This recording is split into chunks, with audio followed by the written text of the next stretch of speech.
Marshanda waktu itu pernah hadir juga di Celebrity True Story dan di situ dia cerita masa kecilnya, umur 7 tahun dia sempat bingung dan rindu sekali bertemu dengan sosok ayah karena sempat bertemu terus kemudian akhirnya sempat juga terputus ya hubungannya dan menciptakan sebuah lagu.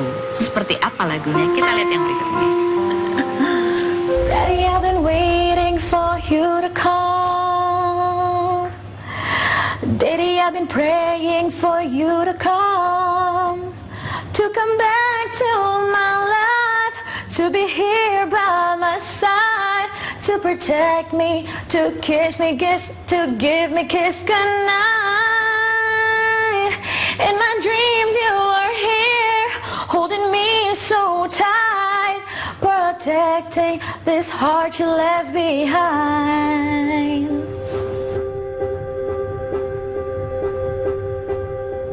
Itu lagu aku bikin pas lagi kangen sama papa.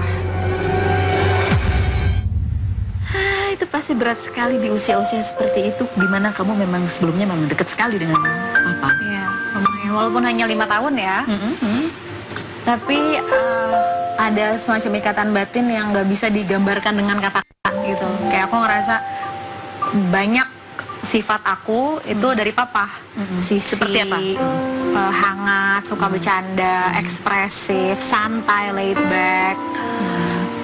Lovingnya tuh dari papa gitu, warmnya ya, dan ekspresif, ekspresif dalam semua hal itu dari papa. Dari papa. Jadi ketika masa-masa sampai umur, kamu pernah cerita bahwa umur 15 tahun baru kamu akhirnya ketemu, datang langsung ke tempat papa waktu itu, lagi banjir.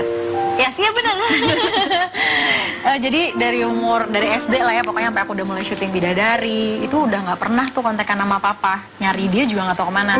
Nah pada saat aku syuting apa ya, kalau nggak salah kisah sedih deh atau sesudahnya gitu, aku tiba-tiba ada yang ngasih nomor papa karena orang ini tahu aku nyari papa banget. So aku dapet nomornya, sumpah aku seneng banget. Aku naik genteng.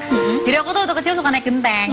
Kalau mau merenung dan sebagainya, duduk-duduk di genteng santai gitu. Terus aku nelfon papa.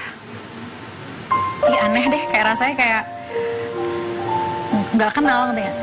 Karena kan yang pernah kontak dia, cara ngomongnya kayak juga apa ya? Kayak udah jauh gitu. Jauh banget, kayak udah di dunia yang berbeda. Tapi ini bokap gue. Soalnya kenapa gitu? Karena yang terekam di kepala aku kan di hubungan Caca yang 5 tahun dan papa yang dulu kan, bukan yang sekarang pada saat itu. Terus dari itu aku beberapa kali ketemuan, terus papa lagi kena banjir. Terus udah aku datang ke sana sama sahabatku berdua, si Nana. Terus bantuin papa, sebenarnya ada keluarganya dia waktu itu ya, kayak bawain baju gitu buat papa. Apa yang kamu rasain ketika kamu ketemu papa untuk pertama kali pada saat itu? Melihat keadaannya, dia sudah berkeluarga lagi, punya adik-adik gitu. Apa yang kamu rasakan di usia 15 tahun itu? Nggak apa-apa, senang. Senang? Iya banget. Ada rasa sedih nggak kenapa papa tinggal kehidupannya seperti itu? Nggak, kalau pada saat ketemu papa senang semua, karena aku selalu punya berniat dari awal, aku akan siramin papa dengan cinta sampai kapanpun gitu, apa terlepas dari apapun yang dia lakukan, sama kayak ke mama juga. Cuman kalau misalnya kangen, sedih itu biasanya pas lagi nggak sama papa. Misalnya aku lagi di rumah, terus ada masalah apa, terus aku bete, terus aku sempet kayak ini coba aku udah papa, aku bisa cerita, terus ada banyak apa ya, rasa pengen marah gitu, kenapa sih ninggalin gitu ya. Tapi Ketika gitu, bertemu masih ada marahnya? Waktu pertama kali di umur 15 itu? nggak pernah. Maksudnya ketika aku ketemu, aku nggak memilih itu untuk yang aku reaksiin. Oke. Mungkin karena jarang ketemu ya, karena mungkin ketemunya cuma sekali-sekali doang. Dan kamu tidak ingin habiskan untuk dengan emosi yang tidak berguna gitu? Kamu lebih ingin Nggak, menghabiskan soalnya gini, aku walaupun aku marah sama papa, aku tuh selalu tahu itu terjadi bukan karena salah papa. Emang harus gitu, kayaknya gitu deh. Aku nggak pernah nganggep kayak lo salah, lo jahat gitu. Aku nggak pernah ngecap dia gitu. Jadi walaupun aku marah karena ketidakadaannya dia, tapi menurut aku dia nggak punya ini aja, nggak jadi bertanggung jawab atas kemarahan aku gitu loh. Jadi sampai aku mesti ngehukum dia atau apa, nggak pernah. Ini ada pulang diam-diam dari panti sosial Ayah Marshanda tak siap bertemu media. Ini bahkan katanya ada ibu warung yang kecewa karena bapaknya pulang cepat gitu ya, karena biasanya banyak wartawan-wartawan ngumpul ngopi di situ gitu. Aduh, kenapa pulang cepat sih? Kan kopi saya jadi laku kalau bapaknya di sini. Papa iya sih, emang dari awal papa bilang kalau nggak mau sama sekali terekspos media secara langsung gitu ya, apalagi disengaja. Makanya kalau ada pas kesini kan pengen ngundang papa, cuman aduh papa bener-bener nggak bisa. Dia di mana sih? Sama keluarga papa. Sama keluarga? Ada oma, sama tante. Oma masih ada. Oma dari papa ya? Oma dari papa, Oma, jadi opa. sama tante tinggal di rumah oma. Ada rumahnya lah untuk Oke. papa. Soalnya kan kita baca berita kemarin katanya papa terlihat lagi di daerah Bangka. Itu Bangka. betul nggak sih atau gimana atau Mungkin pengen ngambil barang yang ketinggalan kali ya. Soalnya emang ada yang nanya ke aku, katanya papa lari lagi. Tapi enggak kok, orang masih sama tanteku. kamu masih sering ketemu? Iya, Gimana kondisinya sekarang? membaik ya, alhamdulillah. Jadi kan kemarin pas ketemu matanya kayak agak infeksi, terus demam-demam, panas. Jadi begitu udah sama tante langsung dibawa ke rumah sakit. Oke, jadi secara kesehatan ini Kesehatan fisiknya udah sudah membaik. membaik. Kamu berniat, kita baca bahwa kamu ingin sekali sekarang ini lebih banyak involve gitu dalam kehidupan Bapak. Sudah dibicarakan dengan keluarga apa? Selalu kok, selalu. Mereka setuju? Dari dulu aku selalu informi gitu. Cuman mungkin dari keluarga papa masih merasa mampu dan maunya mereka aja yang mengurus. Terus aku juga nggak enak kalau aku memaksakan keinginanku ya. Jadi tanteku bilang udah dari kita aja, kita bisa kok ini apa namanya, nanti kalau kita butuh apa-apa pasti minta sama Caca. Dan aku bilang Caca kan selalu ada di sini untuk apapun, kebutuhan apapun. Tapi apa sebenarnya yang kamu rencanakan, Caca? Mengetahui bahwa sekarang papa ada di tempat yang kamu tahu lah, kamu bisa selalu datang. Apa sih kamu punya rencana? Yang pasti ngecek gimana papa kesehatannya, gimana papa keadaannya, apakah dia happy, terus mengusahakan juga untuk pekerjaannya gimana, dan ya insya Allah bisa makin kompak gitu aku sama keluarga ya yang ngurusin papa, kita saling tektokannya tuh lebih kompak Lebih gitu. lancar. Itu sih yang pasti, karena itu efeknya kemana-mana, nanti pekerjaan papa jadi bagus kalau kita makin kompak kan gitu ya. Pekerjaan papa makin bagus. Sebenarnya apa sih apa yang terjadi sampai akhirnya diamankan oleh dinas sosial? Kamu mengatakan bahwa terus nggak kaget sebetulnya. Kenapa bisa nggak kaget? Oh, apa namanya? Papa tuh bukan ngemis seperti yang di Tapi headline. memang penampilannya begitu. Iya, emang dia gitu dari dulu. Emang orangnya gitu, terus ya udah, jadi mungkin dikira pengemis. Dari dulu tuh maksudnya dari sejak kamu kecil dia begitu kah? Atau dari sejak ketika umur 15 tahun kamu bertemu memang dia Dari cuek pas begitu? aku udah 19-an gitu ya, yang ketemu sama papa pas umur 19. Jadi emang kalau dia lagi, mungkin kalau pas lagi ada masalah dalam hidupnya ya malas mandi. Ya ada aja kan orang kayak gitu. Terus Oke. ya udah gitu. Oh emang begitu bawaannya sebetulnya. Sekali-sekali ya, tapi nggak selalu gitu. Dan buat aku nggak memalukan kok itu, karena aku rasa, aku pernah denger ya, maksudnya ada orang yang bilang, aduh ada aja dalam setiap keluarga pasti deh satu yang nggak beres, kerjaan yang nggak beres, hidupnya nggak beres, nggak bisa ngurus diri sendiri. Dan mungkin kebetulan dalam keluargaku itu adalah papa. Cuman aku ngeliat ini sebagai sesuatu yang normal, karena aku juga pengen sekalian berbagi bahwa bukan berarti dia punya segala kekurangan itu lalu orang langsung beramai-ramai merasa ayo kita remehkan dia gitu kan. Kita anggap dia Tidak berguna gitu. hina, kotor dan segala macam gitu, karena memang papa banyak banget di-treat nggak fair ya sama banyak orang gitu. Oh gitu, karena Ya karena dia miskin. Ya dia miskin, penampilannya nggak bagus gitu. Menurut aku, walaupun sebagai figur ayah dia nol, ya ibaratnya dia nol, dia minus, kekuatannya dia bukan di situ untuk menjadi seseorang laki-laki yang berwibawa, punya jabatan tinggi, uang yang banyak, dia sama sekali minus di situ. Tapi bukan berarti hak dia untuk dicintai.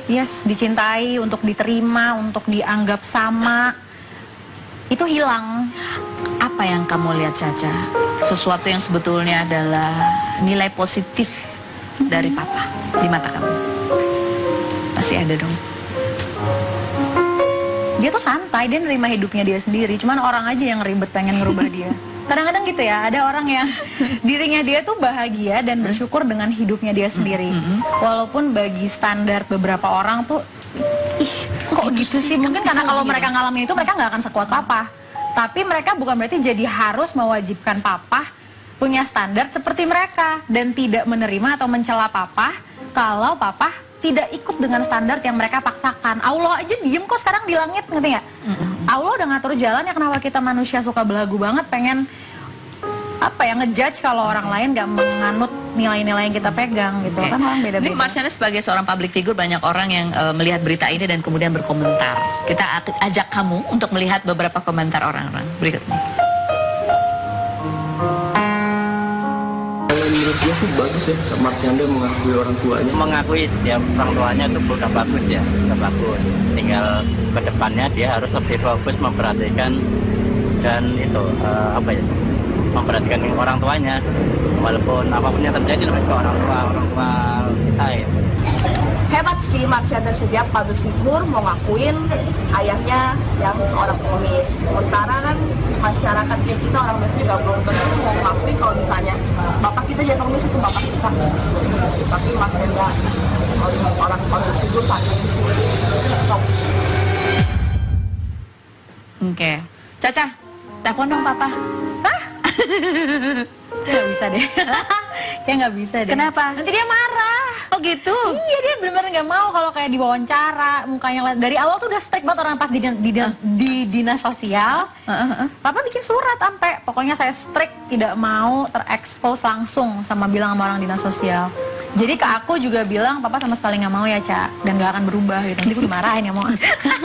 Padahal kita pengen ngobrol loh, pengen kenal sama papanya Caca. Orangnya gimana sih, emang nyantai? Santai, apa ya, ringan. Saya kalau ngobrol sama dia tuh ya gini gitu loh. Jadi nggak tegang gitu orangnya. Dan kamu ada statement bahwa ya kamu bahagia karena dengan kejadian ini kamu bisa lebih bertemu intens. Iya. Dan kamu berencana akan lebih komunikasi lebih baik lagi dengan keluarga juga supaya apa? Harapan kamu apa sih terhadap papa? Harapan aku, kalau ditanya harapan tuh pasti kita pengen yang terbaik. Pasti kita karena momen ini terjadi tuh justru di posisi aku cukup menantang ya. Karena kenapa? Karena wajar dan normal banget kalau aku ngerasa gue harus take over papa sekarang dengan semua cara yang udah gue tahu, yang gue tahu ampuh buat memperbaiki kehidupan papa. Udah, ini harus gue. Itu tantangannya adalah itu. Sementara at the same time, di waktu yang bersamaan ada anggota keluarga lain yang berapa belas tahun terakhir ngurus papa, which is tanteku. Nah, di momen seperti sekarang adalah challenge buat aku gimana aku bisa tetap memberikan yang terbaik untuk kelangsungan hidup papa ke depan, tapi juga nggak jadi ambil alih dan nggak menghormati kontribusinya Tante Lucy sama Tante Cynthia selama ini untuk ngejagain papa. Jadi gimana aku tetap bisa seimbang, punya strategi-strategi yang menurut aku ampuh, tapi at the same time aku gimana bisa surrender, bisa ikhlas dengan yang dia terhadap proses. Yes, iya. Papa kan nggak mau diwawancara, tapi dia mungkin nonton. Kita pengen tahu, kamu kalau misalnya ketemu papa, apa sih yang mau kamu sampaikan atau seperti apa sih ungkapan perasaan sayang kamu ke papa? Yang pasti aku mau berterima kasih, dan aku rasa papa udah tau lah dari dulu aku nggak marah sama papa. Terus aku akan selalu sayang sama papa apa adanya. Malah aku bersyukur gitu ya, walaupun keadaan papa sangat minim, tapi papa ini masih ada loh. Papa masih ada, dan aku mensyukuri fakta itu. Ada orang tuanya udah pergi, tapi bapakku masih ada. Jadi kekurangan papa itu Allah yang punya rencananya, bukan kuasanya Caca gitu untuk ngejudge atau untuk malu atau apa. Terus apa lagi ya? Aku mau berterima kasih juga sama papa. Caca mau bilang Caca ngehargain banget. Caca tahu setiap kita ketemu, dan Caca pernah nanya ke papa, "Pak, ada nggak sih orang kurang ajar ke papa, jahatin papa?" Dan papa nggak pernah ceritain sedikit pun hal yang buruk yang terjadi sama papa itu apa. Karena Caca ngerti, pasti papa tahu Caca sayang banget sama papa, dan Caca akan marah kalau ada orang yang jahat sama papa, dan Caca akan sedih banget. Cuman papa sengaja nge-keep itu nggak sedikit pun papa keluarin biar Caca nggak worry, dan Caca tahu itu. Dan Caca bangga punya papa Irwan Yusuf, karena Caca tahu mungkin Caca ngerasa Caca kuat banget sebagai seseorang, tapi Caca tahu papa beratus-ratus kali lebih kuat dari Caca, dan Caca bangga sama papa. Oke.